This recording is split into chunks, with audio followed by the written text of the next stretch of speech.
Unvaccinated people are variant factories, infectious disease expert says. CNN. Unvaccinated people do more than merely risk their own health. They are also a risk to everyone if they become infected with coronavirus, infectious disease specialists say. That's because the only source of a new coronavirus variant is the body of an infected person.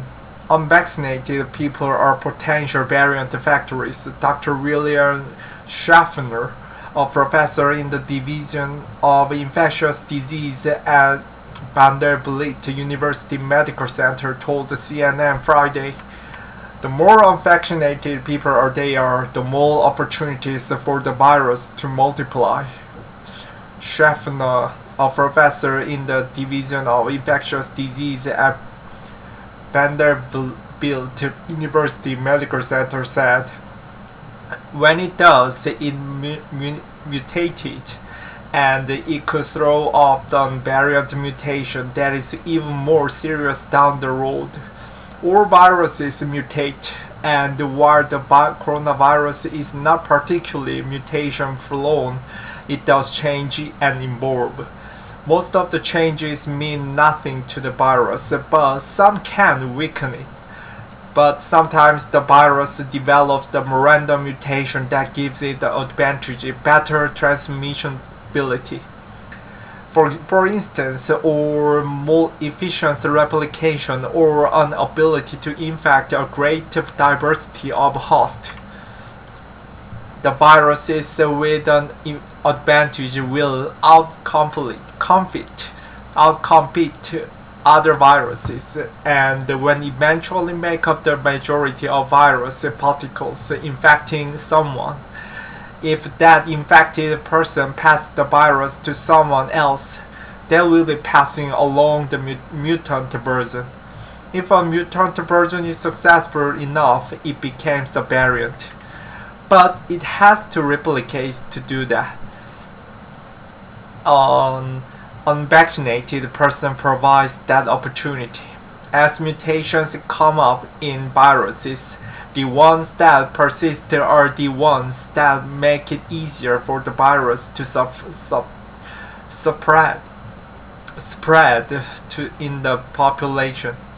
Andrew Peckosk, a microbiologist and immunologist at the Johns Hopkins Bloomberg School of Public Health, told CNN. Every time the virus changes, that gives the viruses a different platform to add more mutations. Now we have viruses that spread more efficiently. Viruses that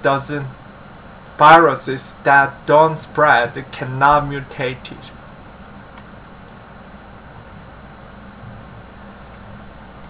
Variants have arisen all over the world. The B.1.1.7 or Alpha variant was first seen in England.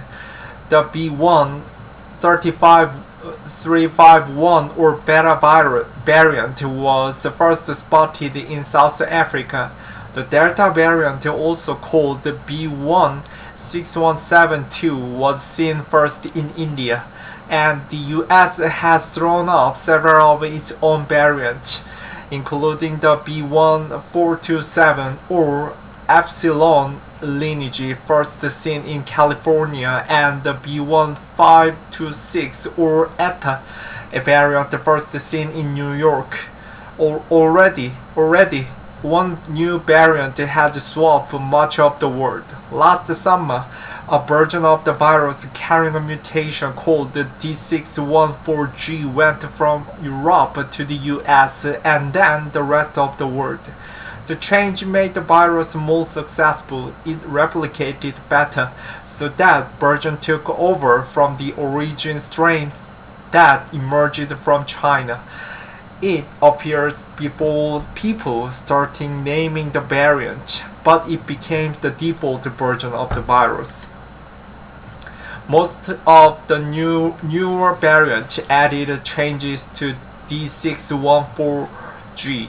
The Alpha variant, or B.1.1.7, became the dominant variant in the US by late spring thanks to its extra transmissibility.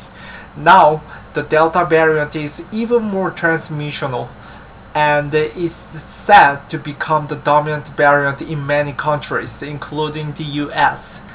The current vaccines protect well against all of the variants so far, but that could change at any moment. That's why doctors and public health officials want more people to get vaccinated. The more we allow the virus to spread, the more opportunity the virus has to change. The World Health Organization advised last month. Vaccines are not widely available in many countries, but in the US, there is plenty of supply with slowing demand. Just as 18 states have fully vaccinated more than half of their residents, according to data from the US Centers for Disease Control and Prevention. Currently, approximately 1,000 counties in the United States have vaccination coverage of less than 30%. These communities, primarily in the Southeast and Midwest, are our most vulnerable. In some of these areas, we are already seeing increasing rates of disease. CDC Director Dr. Rochelle Walensky told the White House briefing Thursday. Every time we see the virus circulating in the population, particularly a population that has pockets of immune people, vaccinated people, and pockets of unvaccinated people, we have a situation where the virus can probe. Pecos said, if a virus tries to infect someone with immunity, it may fail, or it may succeed and cause a mild or asymptomatic infection. In case that, it will replicate in response to the pressure from a